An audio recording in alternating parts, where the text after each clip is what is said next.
Allô tout le monde, Dominique Lessard. Aujourd'hui, je vous propose quelques outils que vous ne connaissez certainement pas. Ce sont des outils gratuits, parfaitement sécuritaires. Certains ont été développés par des développeurs indépendants et d'autres ont été achetés par Microsoft.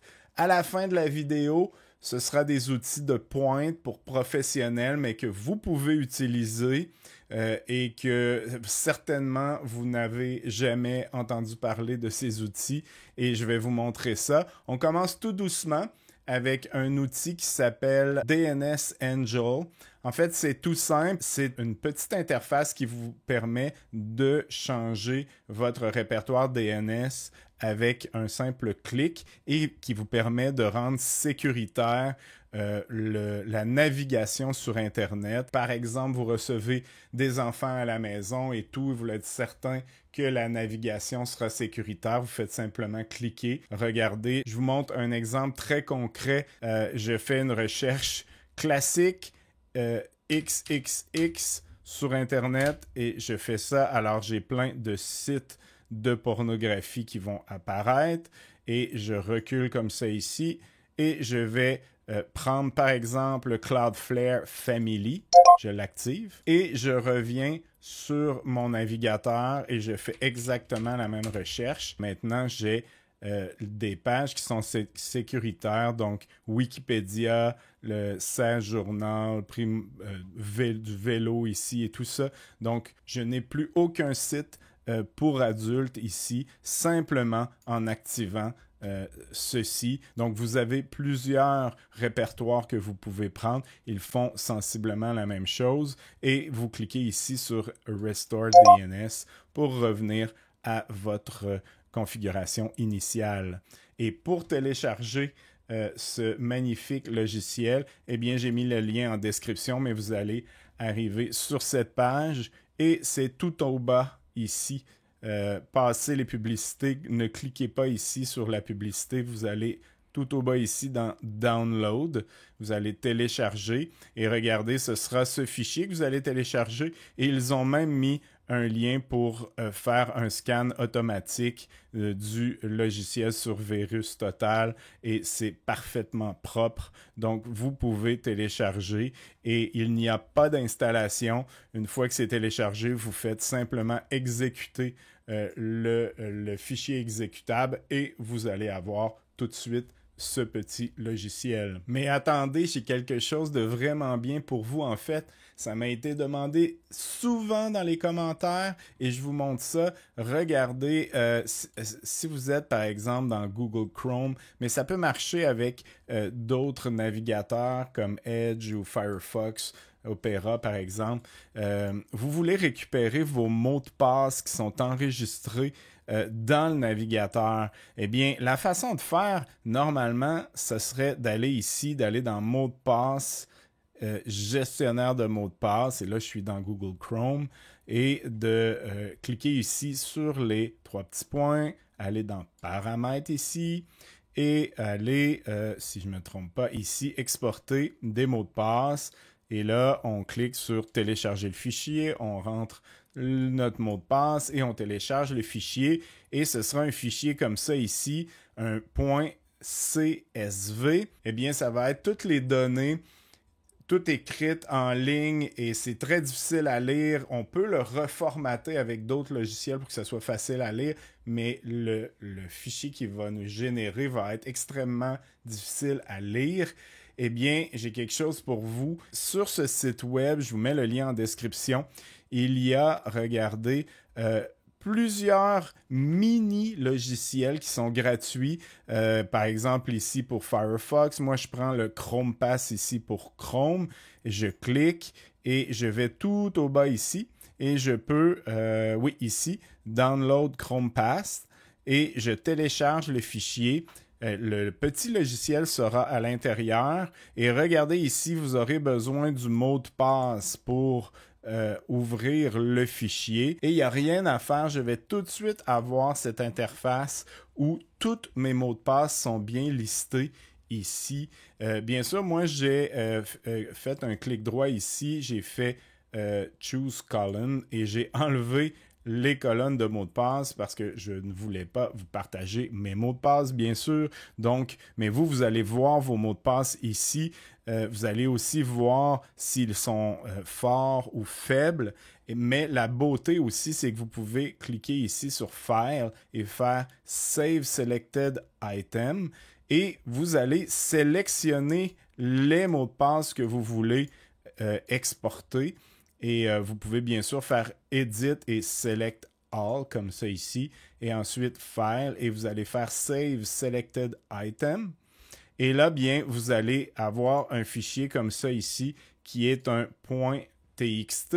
Et là, bien, regardez, vous avez vos mots de passe, mais vraiment bien séparés. On voit tout. Bien sûr, dans mon cas, je n'ai pas les colonnes.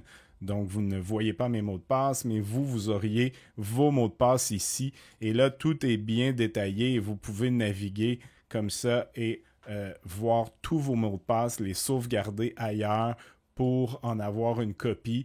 Donc, c'est un petit logiciel extrêmement utile. Mais attendez, maintenant, on va aller voir des logiciels qui sont quand même plus poussés, en fait, extrêmement plus poussés, mais on va regarder un côté plus simple d'utilisation.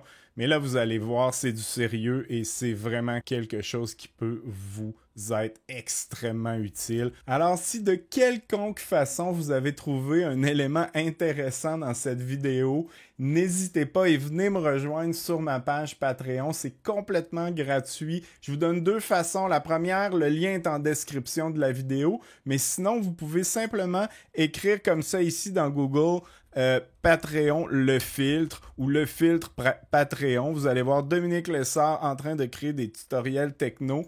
Vous cliquez, vous arrivez ici et devenir membre gratuit. Vous cliquez et vous vous inscrivez et vous allez avoir accès à plein de contenus comme ça ici, plein de contenus gratuits et j'y suis tous les jours. Incluant la fin de semaine, je lis tous les commentaires et je publie plusieurs fois par semaine. Donc, allez là, c'est gratuit, vous pouvez vous inscrire.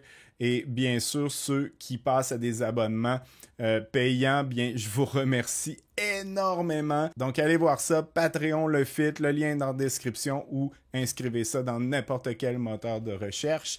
Et vous allez me retrouver. Premièrement, on va se rendre sur un site web. Regardez ça ici.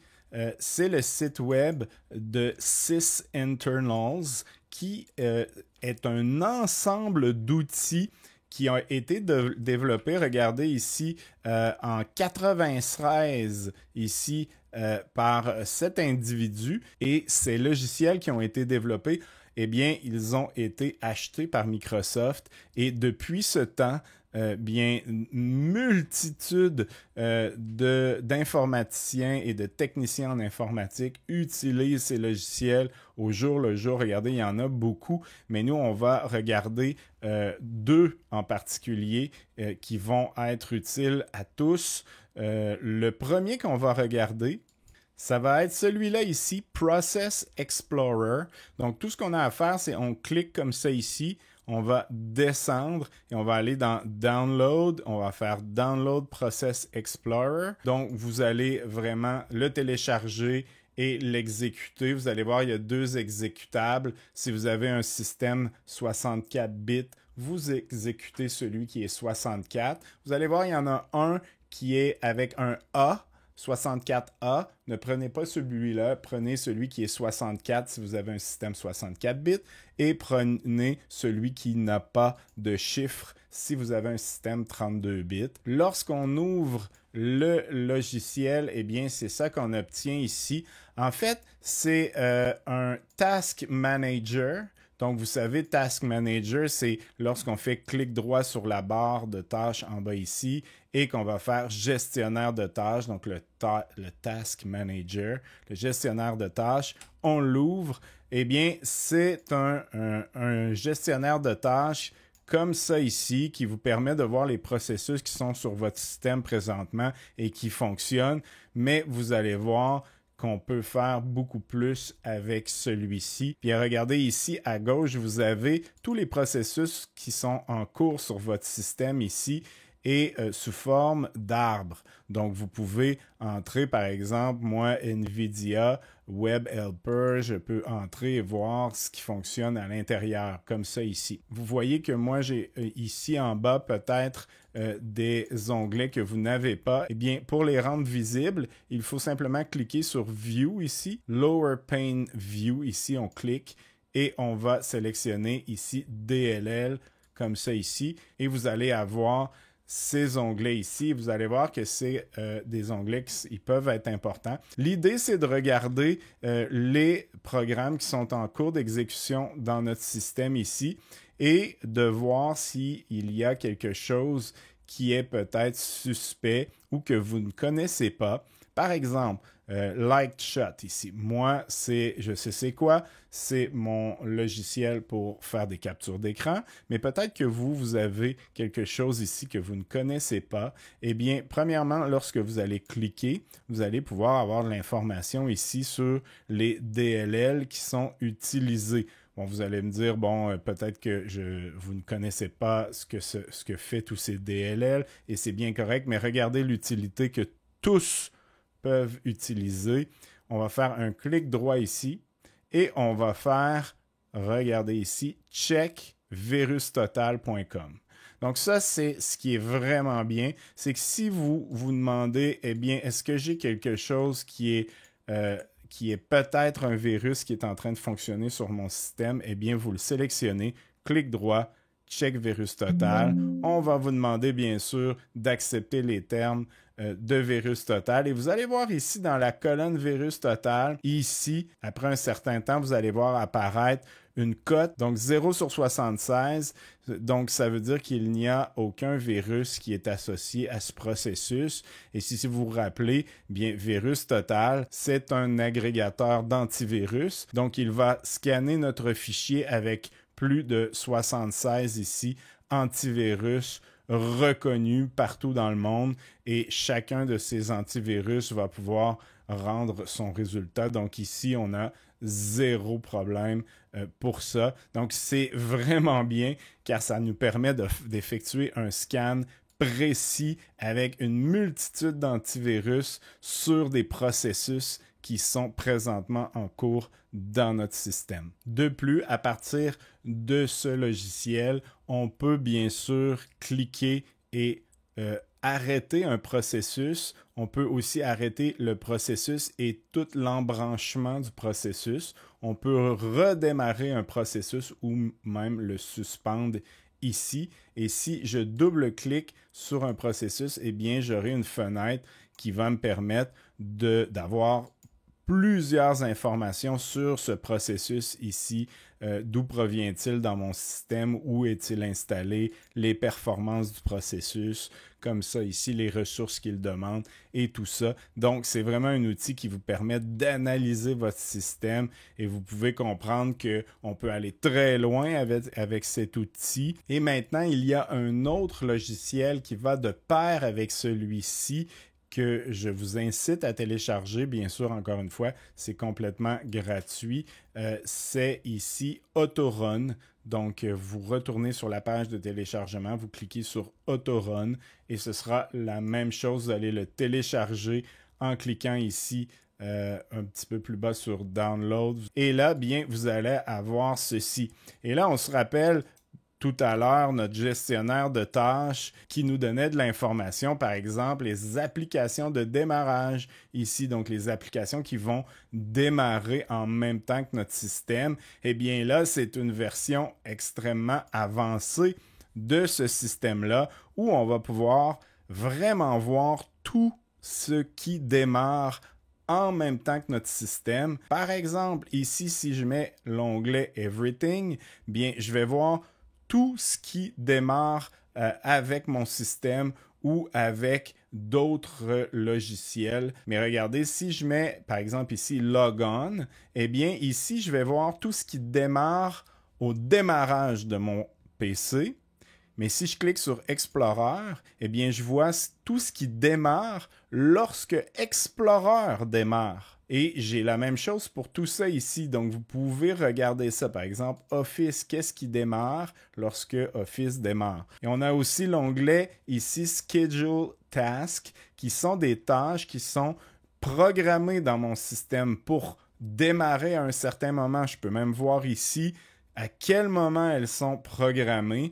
Donc, on voit les tâches, on voit les logiciels qui sont associés à ces tâches. Comment on enlève des tâches? Bien, c'est simple, on va simplement décocher la tâche. Bien sûr, si c'est une tâche importante, elle va nous demander d'être en administrateur pour l'enlever. Donc, c'est simple, vous voulez enlever une tâche, vous allez simplement cliquer comme ça ici et cette tâche sera enlever du démarrage automatique. Pour avoir un système plus rapide et plus efficace, bien, vous pouvez analyser tout ça et enlever des tâches qui vont démarrer avec d'autres tâches ou avec le lancement du système.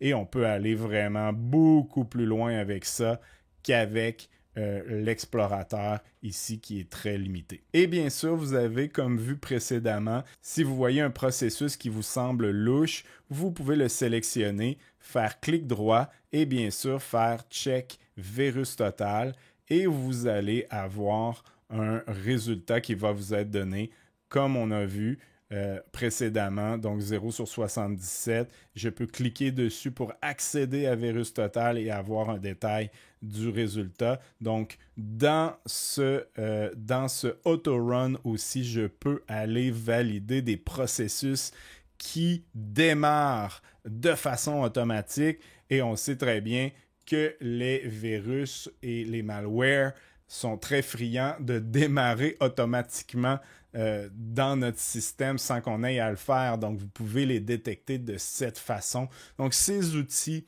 téléchargez-les, familiarisez-vous avec ces outils qui sont très importants. Et pour tous ceux qui travaillent en informatique, vous devez absolument connaître ces outils de fond en comble, je dirais, et être à l'aise à les utiliser. Pourquoi ne pas continuer à apprendre de nouvelles choses en regardant cette vidéo? Vous ne le regretterez pas. Vous allez apprendre quelque chose de nouveau, je vous le garantis, et je vous revois dans une prochaine vidéo.